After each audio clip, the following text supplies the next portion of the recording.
In the heart of hollow woods, where the moon's light dares not tread, there exists a tale of chilling terror. Gather round, for this tale shall unfold like a lingering nightmare, enveloping you in fear. Our story begins with Emily. The forest was a labyrinth of gnarled trees and shadowy whispers, where every step felt like a descent into the unknown. A sense of unease settled over Emily as she ventured deeper into hollow woods, her flashlight cutting through the oppressive darkness. And then, as if summoned from the very shadows themselves, Emily stumbled upon a man named Daniel. Daniel said, "They're watching, always watching." Emily offered to help Daniel find his way, but the forest seemed to conspire against them. Every path they took led them deeper into the woods, twisting and turning like a malevolent puzzle. The ancient trees, their bark etched with cryptic symbols, seemed to stir with life. A sinister hush fell over the forest, as if the trees themselves whispered malevolent secrets. As the night deepened, Daniel's mutterings grew more sinister, and Emily's grip on reality began to unravel. Emily said, "Stay calm, Emily, stay calm." In the heart of hollow woods, an ominous clearing revealed itself. In its center stood a decrepit cabin, its walls adorned with eerie symbols. Inside, they discovered relics of a grim history. Emily said, "What is this place? What happened here?" As the night reached its darkest hour, the forest itself seemed to come alive.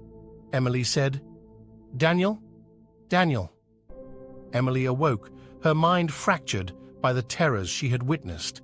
She found herself alone in the woods, surrounded by the remnants of the cabin, now reduced to ruins. Emily emerged from hollow woods, but the darkness had left its mark upon her soul.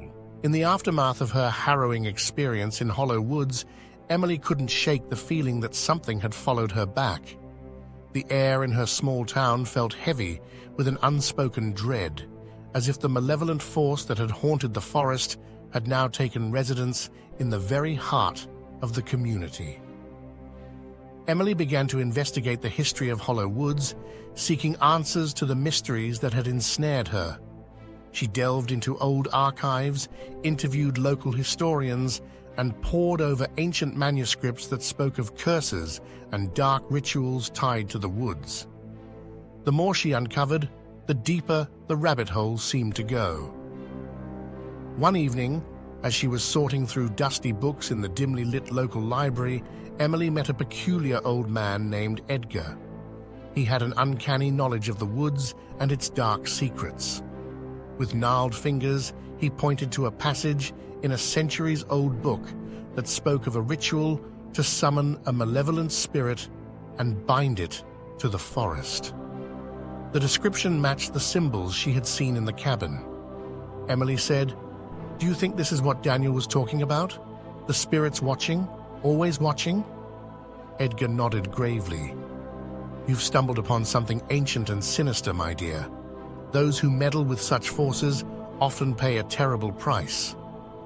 Determined to unravel the mysteries of hollow woods and free herself from the lingering dread, Emily joined forces with Edgar.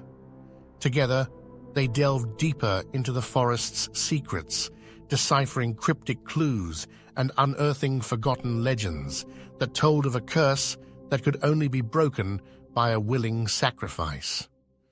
As they ventured deeper into the woods, the malevolent force that had tormented Emily and Daniel began to manifest itself more clearly. They witnessed ghostly apparitions, heard haunting whispers in the wind, and felt an ominous presence that seemed to be guiding them further into the heart of darkness. Emily's nightmares grew more vivid, blurring the line between reality and the supernatural. She started seeing visions of Daniel, who urged her to continue her quest, telling her that the only way to save herself and the town was to confront the ancient evil that lurked within the woods. The townsfolk, too, began to sense the growing malevolence.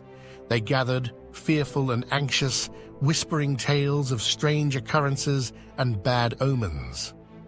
Some believed Emily and Edgar were the key to salvation, while others saw them as harbingers of doom. As Emily and Edgar pressed on, they realized that breaking the curse would require a sacrifice of unimaginable magnitude. The forest demanded a price, and the fate of the town hung in the balance. The darkness of Hollow Woods grew ever deeper, and the line between hero and villain, savior and destroyer, began to blur as Emily and Edgar inched closer to a chilling reckoning. The ancient curse that had haunted the woods for centuries was now poised to consume them all. Emily's restless dreams had led her to describe a cabin she'd never seen before, a place that seemed both familiar and menacing. Edgar one day ventured deeper into the wilderness, alone without Emily. The moon hung low in the sky, casting eerie shadows as Edgar trudged through the dense, ominous forest. Finally, after what felt like an eternity, Edgar stumbled upon the cabin. Its decaying timbers and shattered windows told a story of years of abandonment and darkness. A shiver ran down his spine as he realized that this was the place Emily had spoken of, the cabin from her tortured dreams. Racing back to town, he found Emily and brought her to the forsaken cabin. The journey through the pitch-black woods was a nightmare in itself, with each rustling leaf and distant hoot of an owl amplifying their fear. When they arrived, Edgar's demeanor grew even more sinister. With a voice as cold as the night itself, he locked the heavy door behind them, and Emily's heart pounded as she felt the room become a tomb, the air thick with malevolence. "You must be the sacrifice," Edgar whispered, his words carrying the weight of unspeakable dread. Emily's breath caught in her throat, and terror flooded her veins. She realized she was trapped with a man she thought she knew, but who had become something unrecognizable in this nightmarish setting.